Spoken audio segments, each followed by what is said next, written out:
Fakta pertama, dominasi otak kanan dan otak kiri. Beberapa masyarakat luas telah memahami mengenai dominan otak kanan dan otak kiri, yaitu untuk mengetahui bagaimana sifat dan perilaku manusia. Fakta yang berkembang di masyarakat adalah jika orang yang dominan menggunakan otak kanan adalah orang yang mempunyai tingkat kreativitas yang tinggi. Sedangkan orang yang dominan menggunakan otak kiri adalah orang yang mahir dalam perhitungan atau dalam bidang akademik.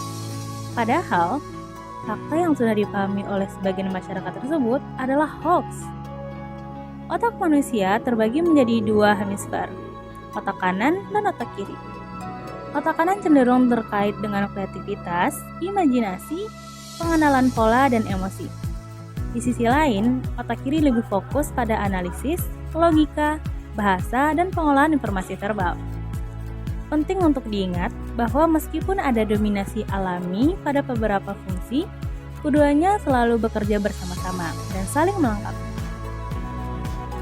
Integrasi dan komunikasi antara kedua belah pihak memungkinkan manusia untuk berfungsi secara holistik dan menyeimbangkan kekuatan dari masing-masing sisi otak. Fakta kedua, penyimpanan otak manusia.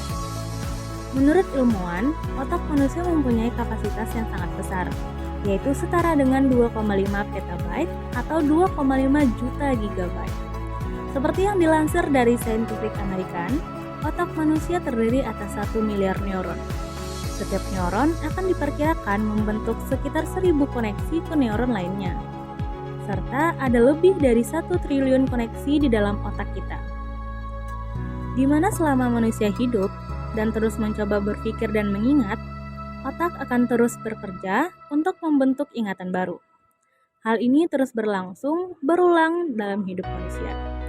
Terkadang, untuk bisa membentuk ingatan baru, otak harus mendorong keluar informasi lama. Akibatnya, manusia lupa akan suatu hal yang pernah terjadi sebelumnya. Agar bisa mengingat suatu informasi baru, informasi lama harus dikeluarkan atau dilupakan oleh manusia. Informasi baru ini kemudian disortir dan dikelompokkan berdasarkan informasi yang diperoleh. Dengan kemampuan penyimpanan ingatan atau memori sebesar ini, manusia bisa terus mengingat kejadian yang membekas di otaknya. Jadi, secara teoritis bisa disimpulkan bahwa memori yang tersimpan di dalam otak manusia tentu menjadi tak terbatas.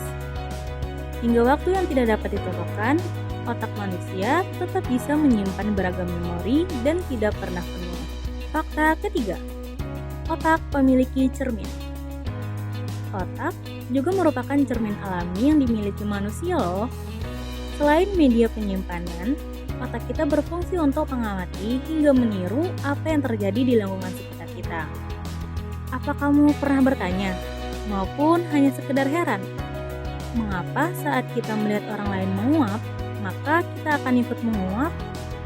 Nah, ini ulah neuron cermin.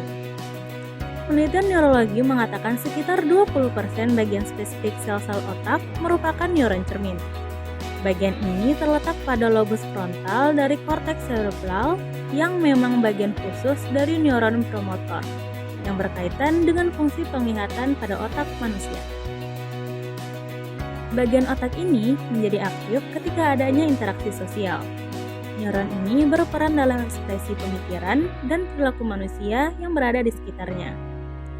Pencerminan dari otak manusia ini membantu otak memperhatikan perilaku yang berguna dari orang lain dan mendatangkan sebuah pandangan baru untuk memahami bagaimana kehidupan sosial berlangsung. Maka tak heran, ketika kita melihat orang menguap, sadar atau tidak sadar, kita juga ikut menguap. Hal ini karena perilaku orang sekitar yang kita amati akan memberi kesan pada alam bawah sadar untuk menirunya.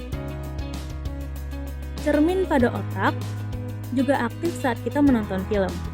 Adanya adegan yang mengiris hati mampu membuat kita menangis saat melihatnya.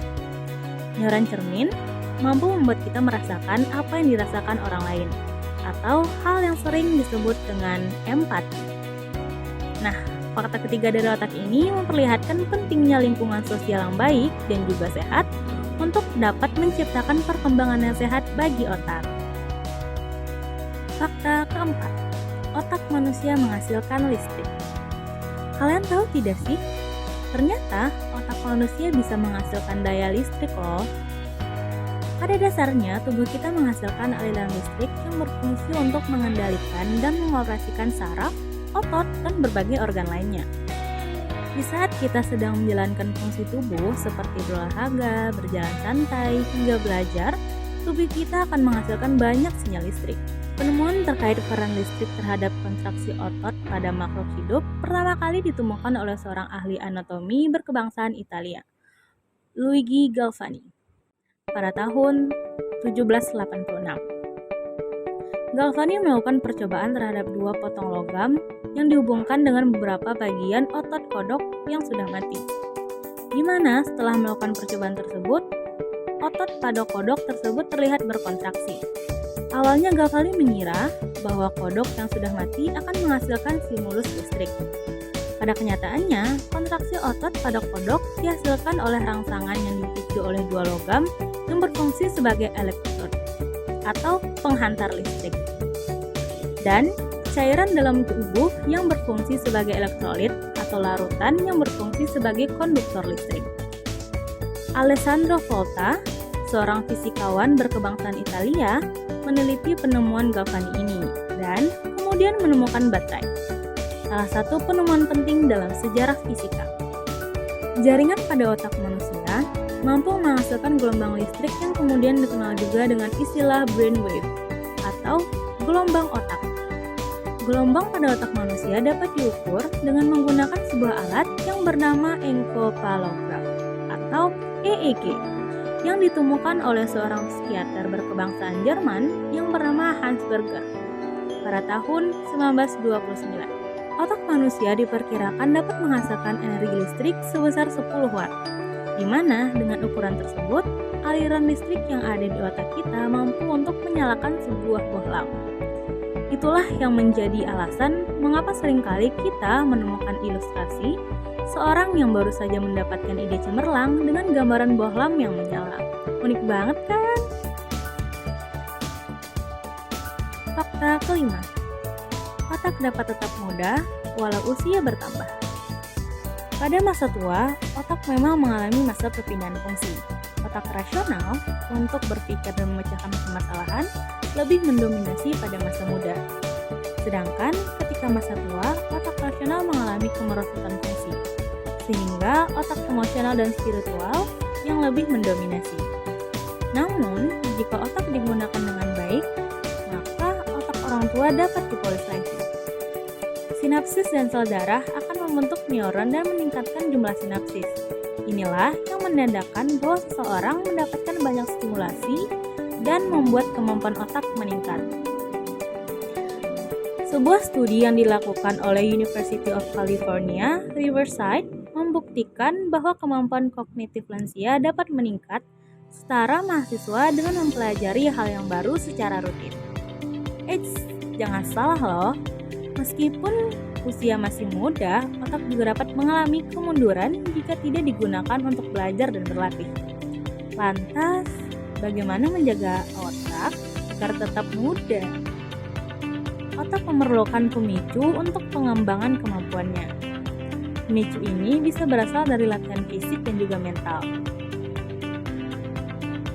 Yap, olahraga memang memberikan dampak yang positif tak hanya untuk tubuh kita, tapi juga otak. Olahraga dapat meningkatkan aliran darah ke otak, memicu terbentuknya zat endorfin yang akan memunculkan perasaan gembira. Kadar oksigen di otak pun semakin baik dan tidak mudah mengalami depresi.